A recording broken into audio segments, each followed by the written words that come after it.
20. Kokias pamokas jūs išmokote per gyvenimą? Na, šitą klausimą galbūt aš atsakysiu po to raštu, čia būtų labai nelengvas man atsakymas ir man reikia šiek tiek pagalvoti. 21. Ar tiesa, kad dauguma moterų labiau gerbia savo religinį lyderį nei savo vyrą?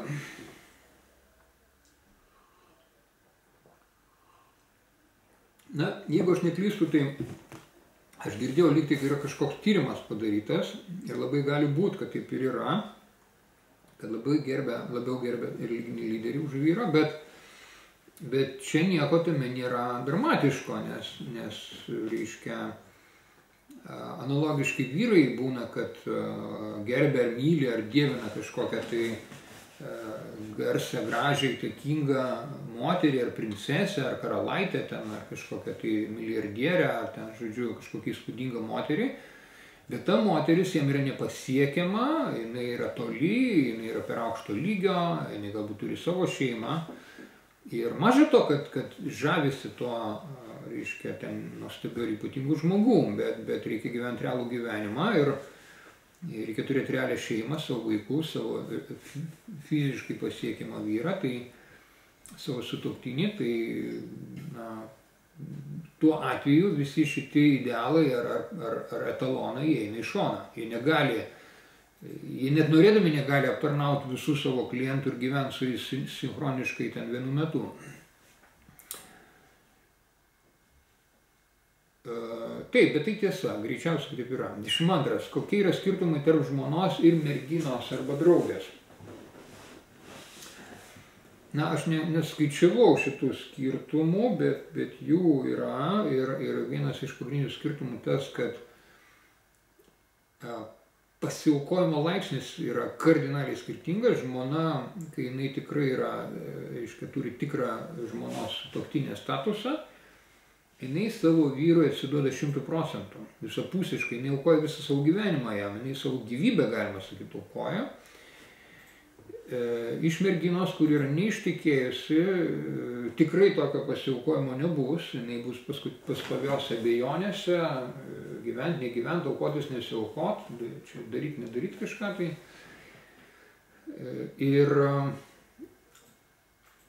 Ir plus statusas yra žymiai aukštesnis žmonos visuomenėje negu merginos, kur yra netikėjus.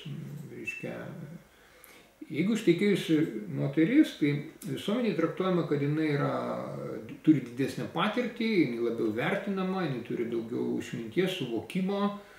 Jeigu jie vyras paėmė į žmonas, tai reiškia, jinai yra iš esmės standartiškai gero charakterio, sugyvenama. Jeigu netgi labai gražiai įspūdinga mergina ilgą laiką neranda savo antros pusės, tai kyla įtarimas, kad kažkas netvarko su ja, kažkas netvarko greičiausiai su jos charakteriu, ar galbūt sveikata. Tai, reiškia, va tokie požymiai, jie rodo, kad, na, tokių skirtumų galbūt ir yra daugiau, bet čia tokie pirmi, kurie man reiškia, atrodo svarbesni.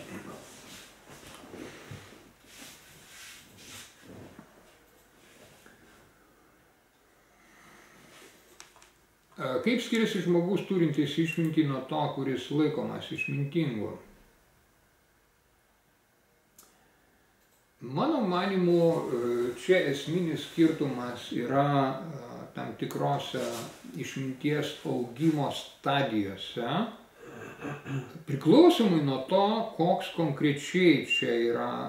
konkrečiai būtų atvejis, bet jeigu jums tokį abstrahuotą, generalizuotą atvejį, tai žmogus turintis išmintį gali būti žemesniai stadijoje, brandos stadijoje, tai yra, jeigu jisai studijavo išmintį ir kaupė kažkokį gyvenimo patirtį, gyvenimo eigoje, tai kitaip sakant, ir teorinę ir praktinę pusę vystė savyje. Ne tik tai, kad ten praktiką užsiminėjo, bet jokių žinių neturėjo, arba ne tik tai ten skaitė knygas ir teoriją studijavo, bet jokios patirties gyvenimo praktikos neturėjo. Jis turi turėti abu dalykus. Tai tam tikrame etape jame pradeda iš tikro reikštis išmintis kaip tokia, aišku, nuo to etapo, kai jis pradeda pažinti save arba kai pakankamai gerai save pažįsta, bet šitoj stadijoje, net jeigu jinai pakankamai stipriai išsivyščius, na, tarkim, 50% ar daugiau, žmogus savo viduje jaučia, kad jis tą išmintį pasiekė, kad jis pasiekė kažkokią persilaužimą, kad jis pasiekė kažkokį labai jam gerai jaučiamą rezultatą. Bet išorinė visuomenė šito gali dar nejausti, dar nematyti ir nepatirti. Tai kitaip sakant, ta branda, jeigu tęsiasi ir tas išminties augimas kyla nuo 50 kažkiek procentų aukštyn link 100%, tai tą žmogaus išmintingumą galų gale objektyviai pamato ir visi išoriniai žmonės ir jie pripažįsta, kad tas žmogus iš tikro objektyviai išmintingas. Tai šiuo atveju tai galima būtų taip sakyti, kad čia yra brandos laipsnė ir procentuose skirtumas tarp šitų dviejų žmonių. Ir jeigu atkreipsi dėmesį, tai abraomitiniuose mokymuose šitos dvi stadijos vadinasi Ben Josef ir Ben David. Ben Josef tai yra vadinamas Juozapo sūnus, tai yra žmogus, kuris pasiekė tą vidinę išmintį, tą vidinį, jis persilaužė savyje ir jam yra aišku, kad jis pergalę pasiekė, subjektyviai, jis abejonių nebeturi, kad jis jau tą išmintį turi. Arba bent jau bazinę išmintį, jau jis, reiškia, pamatą, pagrindą turi, esmę turi, bet jis dar neišvystė jos iki kažkokių tai rafinuotų, subtilių, labai gilių niuansų. Ir toliau, kai šitai išmintis auga, jisai pasiekia stadiją, kuri vadinasi Ben David, tai yra Dovydo sūnus, kurios metu tai reiškiasi tai išmintis tokiu, na taip sakykime, karališku būdu, ta prasme, įgyja labai didelę visuomeninę galią. Ir tą visi mato ir pripažįsta, kad to žmogaus išmintis artėja kažkur į 100%. Ir jis gauna pilną pripažinimą. Tai čia yra žmogaus viduj, jau kai jis pasiekia tą pirmą stadiją, tą 50 kažkiek tai procentų, jis jau yra laimingas, patenkintas, jis yra užsipildęs viduj. Bet tie, kaip sakant, tie šaltiniai turi ištrykšti išorę. Ne tik tai jį užpildyti subjektyviai, bet turi peržengti, reiškia, jo kontūrus, jo ribas ir pradėti, reiškia, didžiuliais kiekiais plisti į žmonės neribotai, kaip kažkoks vulkanas, kaip trykštantis šaltinis, kuris maitina, užpildo ne tik save, bet ir maitina daugybę žmonių. 24. Jeigu žmogus įsimylėjęs kitą asmenį, ar jis visada turi norėti būti su juo? Ar reikia naudoti valios jėgą, kad būti su to žmogum periodais, kai nesinori būti? Na, šiaip čia, mano manimu, yra du momentai. Vienas momentas tai yra vadinamas atsibodimas, natūralus atsibodimas, kurį reikia saugotis ir vengti. Išminties mokymuose apie tai yra užsimenama, kad jeigu žmonės pernelyg dažnai bendrauja, jie gali vienas kitam atsibosti. Tarp jų atsiranda tam tikras energetinis arba emocinis išsekimas. Jis labai aiškiai reiškiasi biznio kompanijose, organizacijose, kur kiekvieną dieną dirba kartu žmonės. Ir jeigu jie, yra ten netgi tam tikri skaičiavimai, jeigu jie kasdien dirba kartu 7 metus, statistiškai jų santykiai išsenka ir jie pasidaro vieni kitiems visiškai neįdomus. Tai kitaip sakant, 7 metai yra riba. Ir kad tokio efekto nebūtų, to atsibodimo efekto nebūtų, yra du natūralūs sprendimai. Pirmas sprendimas, tai darbdaviai, vadovai, jeigu jie štai gerai supranta, jie daro nuolatinį kadrų tekamumą, jie pastoviai įveda naujus ir naujus žmonės. Tai yra naujo kraujo įliejimas, jisai neleidžia susikurti šitam užsistovėjimo emociniam, nes pastoviai atsiranda nauji žmonės, naujos situacijos, naujos žinios ir jos atšviežina santykius net tų žmonių, kurie galbūt gyvena ir dirba kartu ilgą laikotarpį. Jeigu nauji žmonės neįsilieja, tada tas kolektyvas yra po 7 metų pasmerktas išsivaikščiojimą. Reiškia, Tai patyrę stambių kompanijų vadovai, jie nuolat rutininiu būdu įtraukinėja naujus žmonės į kolektyvą, be sustojimų. Reiškia, šeimoje šitas dalykas reiškiasi dviem būdais. Pirma, yra rekomenduojama vyrų žmonai per mėnesį kažkokį tai laikotarpį būti atskirai vienas nuo kito. Nu, ten galbūt keletą dienų, galbūt savaitę, bet bent statistiškai, kad būtų toksai, reiškia, atsitraukimo vienas nuo kito statistinis laikas. Gal tas laikas gali būti išmėtytas ten paros bėgyje ar kažkaip tai, bet ypač rekomenduojama šitą dalyką daryti moterų menstruacijų laikotarpyje, kada moterų keičiasi fiziologija ir jų būsena yra visiškai kitokia. Tai kiek man teko, reiškia, girdėti, tai būtent tada vyksta didžiausi konfliktai šeimo, didžiausi nesusipratimai. Tai vyrui ir žmonai rekomenduojama ten galbūt keletą parų, būtent to laikotarpio pabūti atskirai. Tarkime, žmonai važiuoja pas savo mamą, ar ten pas savo giminės pabūti, ar su moterim pabendrauti, ten kokias 2-3 paras, ar ten išvažiuoti kažkokį, tai nežinau, kurortą, ar dar kažkur. Arba vyrą išsiųsti tuo metu į kažkokį žygį, kelionę, ten į komandiruotę, ar dar kažkur. Tai vat, tokiu būdu jie grįžę atgal ir vėl susitikę, jie jausis nuolat kaip po vestuvių, labai jausis tas šviežumas ir išsilgimas vienas kito. Ir antras būdas, kuris neleidžia šeimai, taip sakant, atsibosti vienas kitam, tai yra natūralus vaikų atsiradimas. Vaikų atsiradimas, jų gimimas, jų buvimas, jų augimas, jų vystimasis ir jų bendravimas su tėvais, jisai sudaro nuolat naują situaciją ir tai neleidžia tiem santykiam atsibosti ir užkerpti. Iš principo tas pat yra įmonėse taip pat yra labai rekomenduojama ne tik tai, kad įtraukinėt naujus kadrus, naujus darbuotojus, naują personalą, bet įtraukinėt jaunus žmonės, studentus, praktikantus, nepatyrusius žmonės, kurie tiesiogiai didelės naudos negali duoti. Pavyzdžiui, vaikai irgi neduoda tiesioginės naudos tėvams, jie negamina pinigų, ten kaip tik ryja energiją. Tai tas pat yra su jaunais žmonėm, praktikantais. Aš grįžtu prie 24 klausimo arba baigiu mintį, kad reiškia, jaunų studentų įtraukimas į organizacijas, jis turi labai didelį pozityvų efektą, nežiūrint, kad jie, reiškia, neturi tiesioginio, nedaro galbūt iš karto greito ekonominio efekto tą įmonį, bet ilgam laikotarpį tai, kitaip sakant, yra dar nesugadinti, intrigų nesugadinti žmonės, kurie ateina su tokiu idealizmu ir entuziazmu.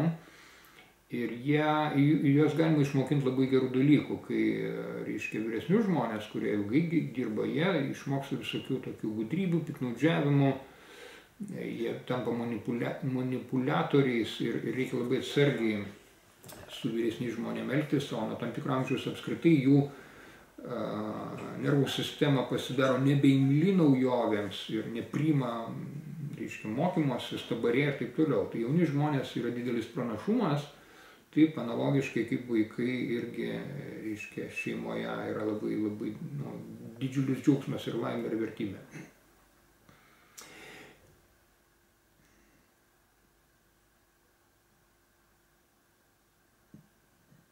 Taigi, klausimas, ar reikia naudoti valios jėgą, kad būtų su tuo žmogum periodais, kai nesinori būti. Ir taip ir ne, priklauso nuo atvejo. Vienais atvejais reikia sąmoningai atsišalinti keliom dienom, pailsėti vienas nuo kito. Reiškia, kitais atvejais, jeigu jūs matot, kad tam žmogui jūs tikrai tuo momentu esate labai reikalingas, tai reikia su juo bendrauti, būtinai bendrauti, nežiūrint, kad galbūt jums ir nelabai to norisi, bet čia jau reikia žiūrėti pagal situatyviai. 25. Ar įmanoma pernelyg stipriai mylėti kitą žmogų? Priklauso nuo meilės savokos, kaip jūs suprantat, ką reiškia mylėti. Jeigu ta meilė nukreipta yra į naudos tam žmogui davimą, jeigu jūs tikrai žinot jo poreikius ir juos įgyvendinat ir gyvendinat tos jų poreikius ne pagal savo scenarijų, bet pagal tą scenarijų, kuris jam patinka, tai, ko jam iš tikro reikia tuo metu ir tuo stiliumi, ir tuo būdu, ir tuo greičiu ir taip toliau, tai tada mylėti per daug yra neįmanoma. Čia, bet koks žmogus, recipientas arba imtuvas meilės, bus nepaprastai laimingas visą gyvenimą, jeigu kažkas juo rūpinsis ir kreips jam visą dėmesį ir jėgą.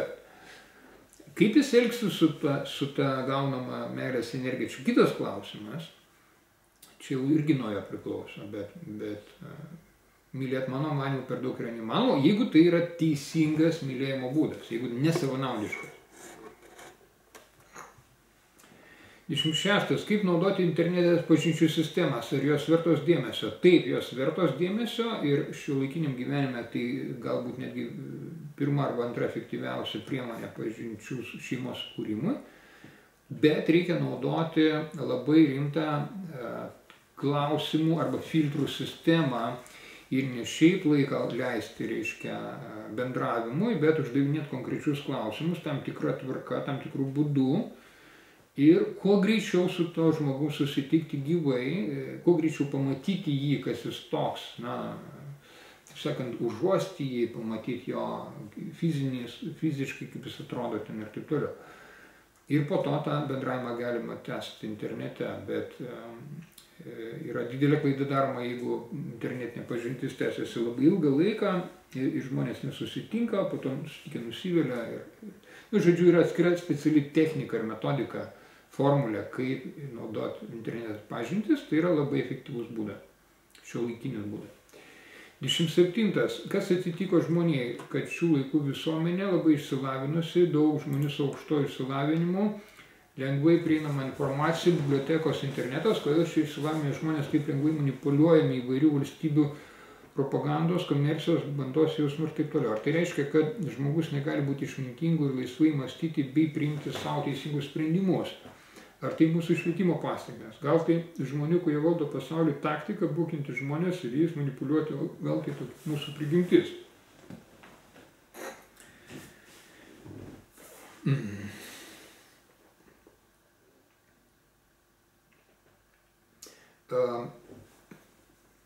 Čia yra galbūt keletą dalykų, jūs čia labai mano manymu į temą pataikot, jūs tos užuominos mano manymu iš esmės teisingos, bet čia aš gal keletą tokių papildymų pasakyčiau, kad šiaip tradiciškai laikoma, kad žmonijos augimo vystymosi metu istoriškai žmonių egoizmas didėja, savanaudiškumas didėja, jų norai darosi vis tokie aštresni, gilesni, subtilesni, pretenzingesni ir juos įgyvendinti darosi vis sunkiau.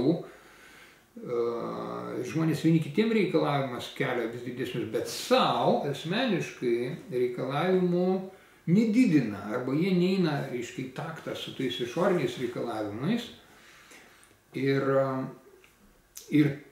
susidaro tam tikras, reiškia, atotrūkis tarp reikalavimų kitiem ir savo. Ir nuo to kyla daug visokių problemų. Dabar tai, ką mes vadinam išsilavinimu, arba net aukštuoju išsilavinimu, tai jeigu patyrinėti giliau ir plačiau, imti platesnį kontekstą, tai tas išsilavinimas neduoda automatiškai išminties, jisai duoda žinias, jisai duoda, galima taip sakyti, kad jis išlavina vieną pusrutulį smegenų. Aš nemačiau tyrimų, konkrečių tyrimų, kurie tą patvirtintų, tą hipotezę, bet šiaip pagal apibrėžimą, tai žinios, jos stiprina norus, o už norus iš principo atsakinga labiau viena žmogaus nervų sistemos dalis, kita nervų sistemos dalis yra labiau atsakinga už jų vykdymą, už galią, už gebėjimą, už įgūdį, už energiją. Viena, galima sakyti, yra indas, kita yra turinys. Tai va ta pusė indų skirta, jinai labai stipriai vystoma, o ta pusė, kuri turinį parūpinti, jinai silpna palyginus. Ir kitaip sakant, tas išsilavinimas, jisai nebūtinai yra simetriškas. Jeigu žiūrėti iš nervų sistemos pusės, tai jis tam tikrais atvejais netgi sukuria tokį disbalansą, sukuria problemą. Kodėl lengvai manipuliuojami? Todėl, kad žiniasklaidos pagalba yra daroma tokia, galima sakyti, tiesmuka injekcija į žmogaus nervų sistemą ir dauguma žmonių neturi jokių filtrų, jokių gebėjimų atskirti, kas gera, bloga, tiesa ar melas. Ir tik tai reiškia, turintys specialias žinias ir išminties mokymus gali atsirinkti, kas yra kas, kur yra verta, kur ne. Tai dauguma žmonių tokių dalykų nestudijuoja, tokių pažengusių filtrų neturi ir užtat juos labai lengva manipuliuoti. Tai čia yra nuo senų laikų žinomi šitie žaidimai ir jie daromi, gal net ir pakankamai sąmoningai, bet toks yra gyvenimas, čia nepabėgsi nuo šito. Taip, toliau dar, tai aš 27 klausimus atsakiau, dabar aš dar peržiūriu likusius klausimus, jie buvo atskirai atsiųsti.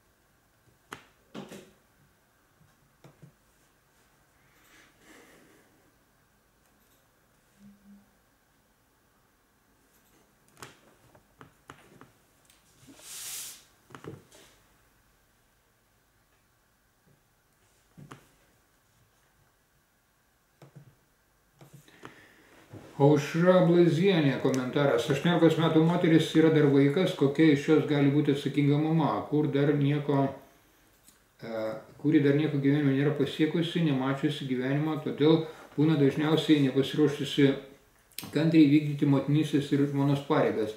Ir nesubrendusi asmenybė tampa nuobodi ir vyrui.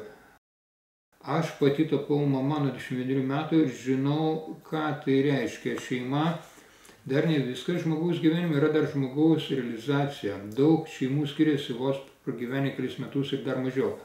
O dėl to kenčia vaikai, šeiminių gyvenimui žmogus turi subręsti.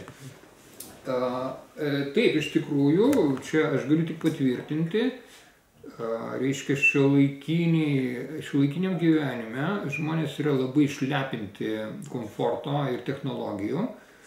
Ir psichologiniai tyrimai rodo, kad šiuolaikinis jaunimas vėluoja savo tokią psichologinę, vidinę ar visuomeninę brandą apie 7 metus.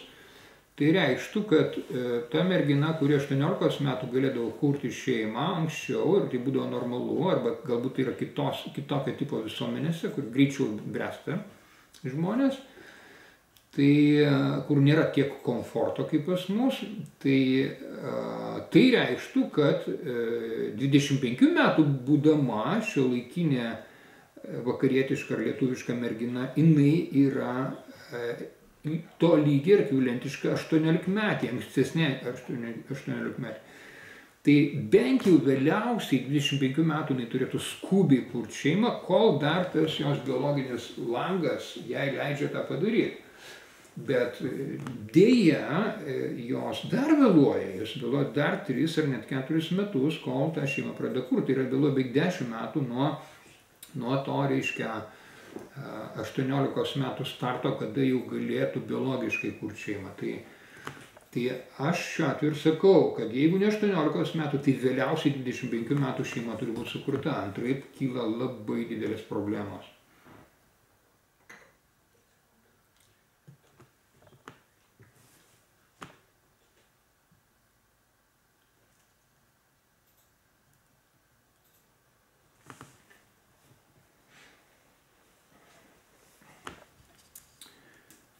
Meilės nėra savaiminis dalykas, ją reikia puoselėti nuolatos, bet ar turi žmogus pasiaukoti dėl kito, jeigu širdį nieko nebejaučia? Yra vaikas, aukotis dėl vaiko ir gyventi nemylint. Ar geriau išeiti trenkiant duris?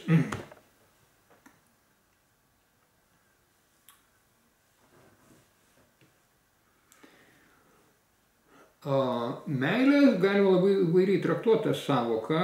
Šiaip, jeigu žmogus nieko nejaučia širdyje, tai reikštų, kad jo meilės objektas yra ne tas asmuo, o jo paties širdis. Tai reiškia, kad jisai save myli ir tai, kad praėjo kažkokia tai cheminė ar jausmų banga, kuri buvo kažkokiam tai starte santykių ir praėjus ten metams šeiminis gyvenimas tapo kažkokia kasdieninė rutina, monotonija, kurioje nėra kažkokių ten audrų, jausminių audrų, tai iš tikrųjų reiškia, kad tie žmonės, kurdami santykius, norėjo viską labai pigiai.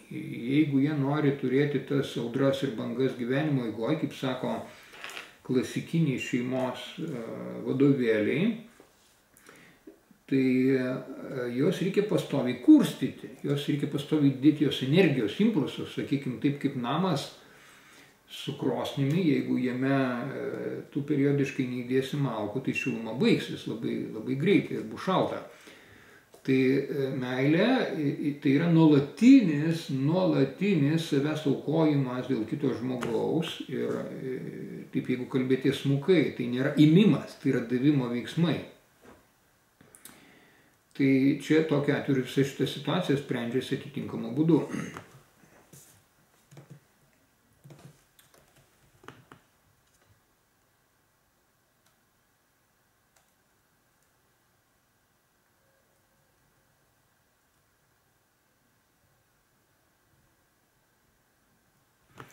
Taip, aš dar žiūriu grupę. Čia turbūt jau vieni iš paskutiniųjų klausimų, jau nebedaug. Ką daryti 42 metų moteriai, pasibaigus ilgalaikiams santykiams, kuriuose vyras nenorėjo turėti vaikų, o naujas pažintis nedomina, susitikinėjimas sukelia itin neigiamas emocijas. Na, ką jai daryti, čia jos asmeninis reikalas, bet jeigu jinai iš principo turi 3 gyvenimo scenarijus. Vienas scenarijus pats blogiausias, tai yra užsidaryti į save ir su nieko nebendraut. Toks, sakykime, vienuoliškas gyvenimo scenarijus, kurio aš nerekomenduoju. Antras scenarijus, tai yra bandyti sukurti šeimą, nežiūrint, kad tai moteriai yra 42 metai, vis tiek jinai turi šansą, jeigu jinai tik tai atitinkamai elgsis, atitinkamai naudos moteriškumą lavins ir bus studijuos, sakykime, kažkokius tai psichologijos santykių ir bus žymiai pranašesnė ar konkurencingesnė už statistinę tokių metų moterį. Reiškia, ir jeigu neturėjo vaikų, aš nežinau, čia iš atsakymų neaišku, ar jinai turėjo vaikų ar ne, tai jeigu neturėjo vaikų, tai jai sukurti šeimą yra iš principo lengviau negu tai moteriai, kuri yra, nutraukia santykius, negyvena su savo vyru ir turi vaikų. Kitaip sakant, šita moteris, vieniša moteris turi daugiau šansų sukurti šeimą. O naujas pažintis nedomina, susitikėjimai kelia itin neigiamas emocijas. Tai čia jos apsisprendimas, kaip jinai tą daro. Jeigu jinai darytų naudodama tam tikras pažinčių žinias, jos požiūris į patį procesą gali labai stipriai pasikeisti. Jeigu jinai ne ten ieško, ne tokio tipo žmonių ieško, jeigu kriterijai neteisingi, jinai gali pataikyti nuolat ant neteisingų žmonių ir išgyventi nusivylimus. Jeigu jinai pakeis kriterijus, pakeis strategiją paieškos, jinai gali žymiai greičiau ir lengviau surasti tai, ko nori. Ir trečias variantas, ką jinai gali padaryti, jeigu jinai, tarkim, nekurtų šeimos, tai tada jinai gali skirti visą savo likusį gyvenimą kažkokiai bendruomeniai, visuomeniniai veiklai, profesiniai veiklai, bet jau tokia atveju reikia labai sąmoningai save aukoti arba dedikuoti visuomeniai ir moteris gali labai stipriai save realizuoti, patirti tokį sakykime, stiprų laimės ir malonumo ir pasitenkinimo jausmą, netgi neturėdamas savo šeimos.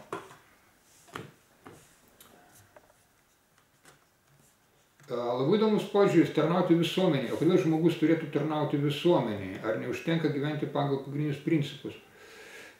Aš nežinau, kokius jūs čia principus turite omeny, nes tų pagrindinių principų kiekviena visuomenė ar kultūra, religija labai skirtingai supranta, kas yra tie pagrindiniai principai. Tų traktuočių yra labai daug, tai reiktų susitart, kas jie yra. O tarnauti visuomeniai, tarnauti ar netarnauti, čia yra asmeninis žmogaus reikalas, bet jeigu žmogus gimsta žmonių tarpe, o ne kažkur tarp vilkų, ar ne kažkokiai, nežinau, ten ne medyje, ne nuo medžio nukrenta kaip kažkoks vaisius ir gyvena kažkokiose džiunglėse, kur nei gyvų būtybių nėra, nei žmonių, tai jeigu jis gimė ir užaugo visuomeniai, tai viską, ką jisai gauna, ko jis auga ir vystosi, visa ta aplinka yra sukurta kitų žmonių, kurie jam tarnauja nuo pat pradžių. Tarnauja ne tik tėvai, tarnauja žmonės, kurie statė miestus, gatves, reiškia, gamino maistą, jam siuvo rūbus, statė namus ir taip toliau. Jį aptarnauja tūkstančiai žmonių, jam beaugant. Ir jisai, jeigu nori, gali, reiškia, netidavinėti tos grąžos visuomeniai, čia yra jo asmeninis sprendimas, bet logika yra tokia, kad pradžioje vaikas gimsta kaip savanaudis egoistas, kuris tik siurbia energiją, ją maitinasi, bet jis nieko neduoda. Ir gyvenimo eigoje jo viduj bunda šaltinis, kuris didėja, intensyvėja, darosi vis labiau kokybiškas. Ir jis tą energiją pradeda atidavinėti iš pradžių vienam žmogui, tai yra kažkokiam mylimam sutuoktiniui, po to vaikams, po to, arba lygiagrečiai jisai turi atidavinėti savo tą energiją, kurdamas pridėtinę vertę, dirbdamas kažkokioj tai įmonė, organizacijai, uždirbdamas pinigus, jis jau tada ir pradeda visuomeniai tarnauti, kai jisai kūrė kažkokį tai produktą ar prekę. Nesvarbu, ar tai yra, reiškia, visuomeniais pagrindais tai daro, ar komerciniais, čia yra jo reikalas, bet jisai realiai kūrė produktą visuomeniai, kažkokiem svetimiem žmonėm, kažkokiem klientam. Bet jeigu jisai tą savo atsidavimą didina, augina ir plečia, tai tas gali labai toli peržengti komercinį interesą, jis gali, reiškia, išauginti savo tą, reiškia, outputą ar tą kokybę iki nacionalinio lygio. Jis gali tapti kažkokios tai valstybės lyderių ar vadovų, galų galiais gali tapti vienu iš didžiausių pasaulio lyderių, jeigu jisai tikrai to siekia, veržiasi, nori, ar ten kažkokiu tai kartos didžiausių lyderių kažkokioj srity, nebūtinai, reiškia, visuomeninėj veikloje, ar valdžioje, ar komercijos, gali tapti kažkokiu išmintingu žmogum, autorium, kažką tai statyti filmus, rašyti knygas, žodžiu, čia yra reikalas, kaip jisai tą daro, bet kitaip sakant, į kuo didesnę apykaitą energijos mainų žmogus įsitraukia, tuo didesnį malonumą jisai duoda ir kitiem ir savo. Tai čia to žmogaus reikalas, kiek aukštai toj hierarchijoje ir toj apykaitoje jisai pakyla. Bet kuo aukščiau, tuo didesnis yra malonumas.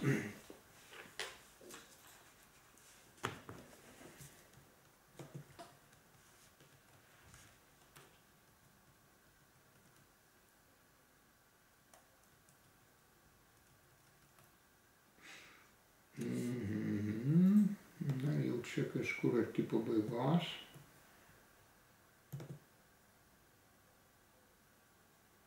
Daugiau klausimų neberandu. Ir turbūt toj mes baigsim. Galbūt dar kažkoks vienas paskutinis klausimas ir baigiam.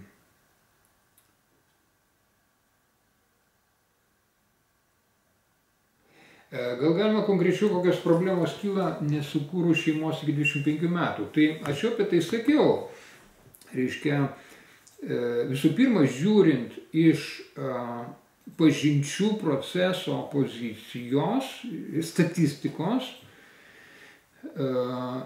vyrų domėjimasis moterimi turi tam tikrą bangą.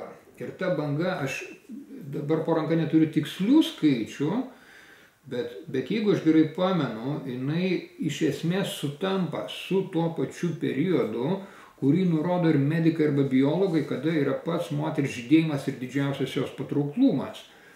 Tai jeigu jinai per patį piką, o pikas, galima sakyti, jos patrauklumo maksimumas yra kažkur tai gal kokie 22 metai, na, kitaip sakant, maždaug tarp 18, 24 arba 25 vidurkyje. Tai jeigu jinai per šitą piką turi galimybę pritraukti didžiausią asortimentą pasirinkimą vyrų, vaikinų, pretendentų. Ir jeigu jinai jį praleidžia, ir reiškia, tų pretendentų mažėja, jinai staiga pradeda susigaudo, kad ups, jau čia reikia skubėti kažkur, reiškia, traukinys baigia nuvažiuoti. Tai jos pasirinkimas pasidaro labai mažas. Jinai gali pasirinkti, sakykime, ten, vietoj to, kad 22 metų būdama, jinai galėtų savo vyrą rinktis iš ten kokį 20 vyrų, geriausia. Tai būdama 25 ar dar vyresniam amžiui, jinai pasirinks ten iš 2, 3, gal tik iš viso, tik iš vieno vyro. Nes tas vyrų domėjimas labai greit krenta. Vyrų aktyvumas, reiškia, ieškant poros. Ir tai čia turbūt galbūt svarbiausias faktorius. Toliau antras faktorius, kad auginti vaikus darosi sunkiau fiziškai, nes vaiko gimdymas ir auginimas, jis reikalauja ganėtinai daug jėgų. Ir jeigu moteris yra pakankamai jauna, tai jauna būdama, jinai lengvai gali pagimdyti ir auginti, nes jinai turi perteklių energijos. Kai jinai jau praeina tą piką ir energija krenta, jai, reiškia, su kiekvienais metais bus sunkiau ir sunkiau gimdyti ir auginti.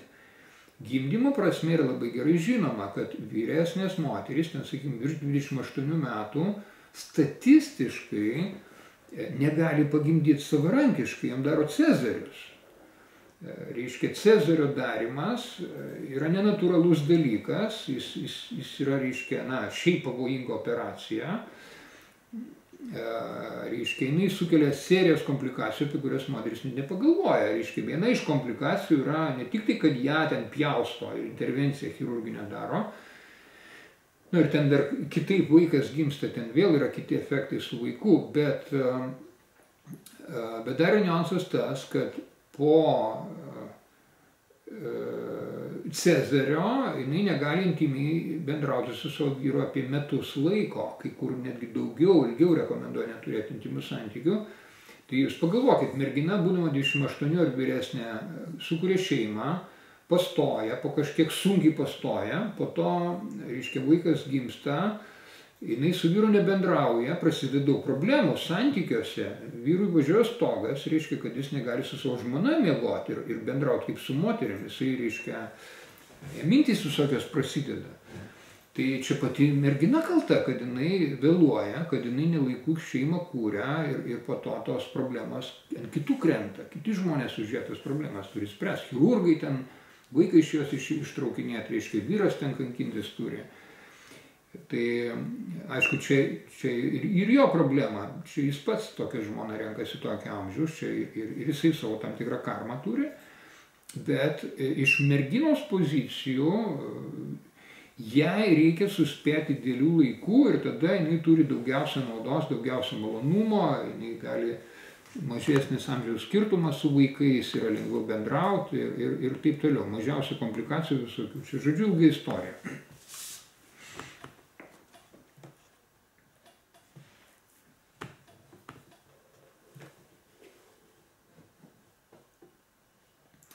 Tai viskas, ačiū už dėmesį, šiandien aš baigiu, jeigu bus dar klausimų, tai juos tada perkelsim į kitą savaitgalį, į kitą sekmadienį. Ir ačiū labai už dėmesį, jeigu dar turite kažkokių ekstra klausimų, siųskit man privačiai žinutę, aš atsakinėsiu privačiai.